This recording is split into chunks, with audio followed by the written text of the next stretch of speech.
Notizie calde direttamente dagli azzurri.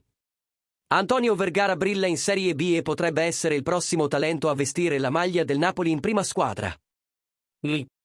Lasciate un like, iscrivetevi al canale e premete la campanella. Perché quello che stiamo per raccontarvi potrebbe rappresentare l'inizio di una nuova era per i giovani cresciuti a Castel Volturno. A soli 21 anni. Vergara sta dimostrando di avere tutte le carte in regola per fare il tanto atteso salto di qualità e guadagnarsi un posto nella rosa di Antonio Conte.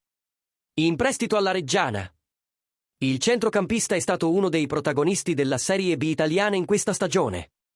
Partito da umili origini in Serie C con la Pro Vercelli, Vergara ha subito dimostrato la sua qualità e ha fatto carriera in un solo anno.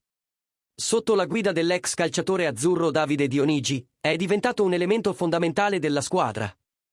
In quasi tutta la stagione ha saltato solo 3 partite, collezionando 5 gol e 6 assist. Oltre a mostrare una versatilità impressionante giocando in diverse posizioni. Da centrocampista d'attacco a falso 9. Il Napoli segue con attenzione il suo sviluppo. Secondo i retroscena, è quasi certo che Antonio Vergara sarà integrato nella rosa della prima squadra durante la pausa estiva, dove Antonio Conte e il suo staff tecnico lo valuteranno da vicino. Sarà l'occasione perfetta per il giovane, cresciuto nelle giovanili partenopee, di dimostrare di poter essere una valida opzione per il centrocampo o l'attacco della prima squadra. Se lo staff dovesse ritenere che abbia ancora bisogno di fare esperienza, si sta valutando anche un trasferimento in prestito in un club neopromosso in Serie A, sempre con l'obiettivo di prepararlo a fare presto la storia con la maglia azzurra. E ora vogliamo sapere cosa ne pensate voi, tifosi del Napoli.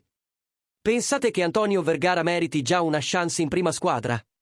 O sarebbe meglio farlo crescere ancora di più con minuti garantiti in un altro club?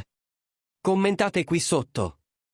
Le vostre opinioni sono fondamentali per discutere del futuro dei talenti che potrebbero brillare sotto Diego Armando Maradona.